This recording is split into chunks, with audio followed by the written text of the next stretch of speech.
حضرت عثمان غنی رضی اللہ تعالیٰ عنہ نے باغیوں کے پیچھے نماز پڑھنے کا حکم دیا تھا۔ جن باغیوں نے آپ کے گھر مبارک کا محاصرہ کر رکھا تھا اور آپ کو شہید کرنے کے درپے تھے، جب آپ سے پوچھا گیا تو آپ نے فرمایا ان کے پیچھے نماز بھی پڑھو، ہر اچھے کام میں ان کا ساتھ بھی دو۔ اور دوسری بات آپ نے یہ کہی ہے کہ جن وہابی حضرات سے کفریہ عقائد ثابت نہیں ہیں یا ان کی زبان سے ہم نے کوئی ایسی غلط بات نہیں سنی ہے، ان کے پیچھے نماز پڑھیں گے، ان کے پیچھے ہماری نماز ہو جاتی ہے۔ تو جی محترم دیکھیے، سب سے پہلے تو آپ اس سوال کا جواب سماعت فرما لیں کہ حضرت عثمان غنی رضی اللہ تعالیٰ عنہ نے باغیوں کے پیچھے نماز پڑھنے کا کہا تھا، گستاخان رسول اللہ کے پیچھے نماز پڑھنے کا نہیں کہا تھا۔ جنہوں نے نبی کریم صلی اللہ علیہ وسلم کی شان اقدس میں توہین کی تھی، ان کے پیچھے نماز پڑھنے کا نہیں کہا تھا۔ بغاوت کچھ اور چیز ہے، خلیفہ برحق کی بغاوت کرنا اور چیز ہے، کسی گستاخ کے پیچھے نماز پڑھنا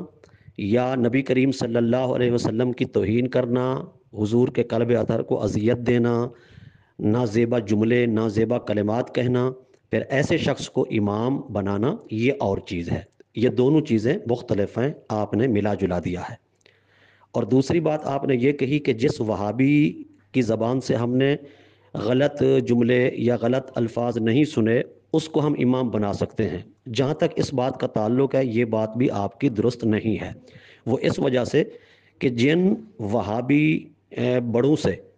وہابی حضرات کے بڑوں سے کفریہ عبارات ثابت ہوئی ہیں، وہ ان کو اچھا جانتے ہیں، ان کو اپنا اکابر مانتے ہیں، اپنا پیر مانتے ہیں، اپنا شیخ اور استاد مانتے ہیں، کہتے ہیں کہ وہ بھی مسلمان تھے، جبکہ ان سے کفریہ الفاظ، کفریہ عبارات ثابت ہیں، نازیبہ کلمات شان اقدس رسول اللہ صلی اللہ علیہ وسلم میں ثابت ہیں۔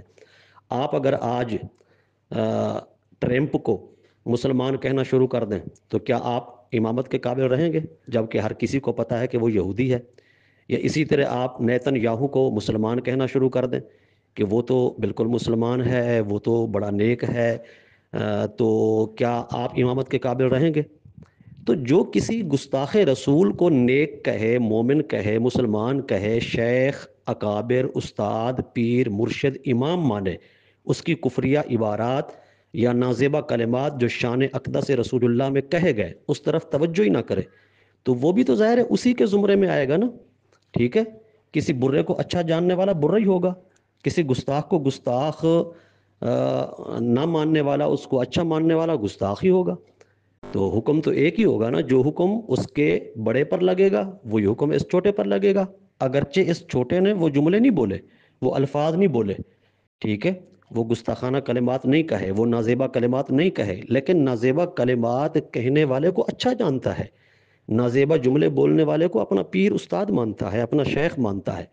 جس نے نبی کریم صلی اللہ علیہ وسلم کی شان اقدس میں گستاخی کی ہے، اس گستاخی کرنے والے کو وہ بالکل نیک جانتا ہے، ولی جانتا ہے، غوث کتب جانتا ہے۔ تو پھر بتائیے کیا حکم ہوگا اس چھوٹے کا، جس کے منہ سے تو نازیبہ کلمات نہیں سنے گئے، پھر بھی آپ امام بنا لیں گے؟ اگر بنا لیں گے تو پھر اچھی بات ہے، وہ آپ کے نظریے میں پھر اچھی بات ہے۔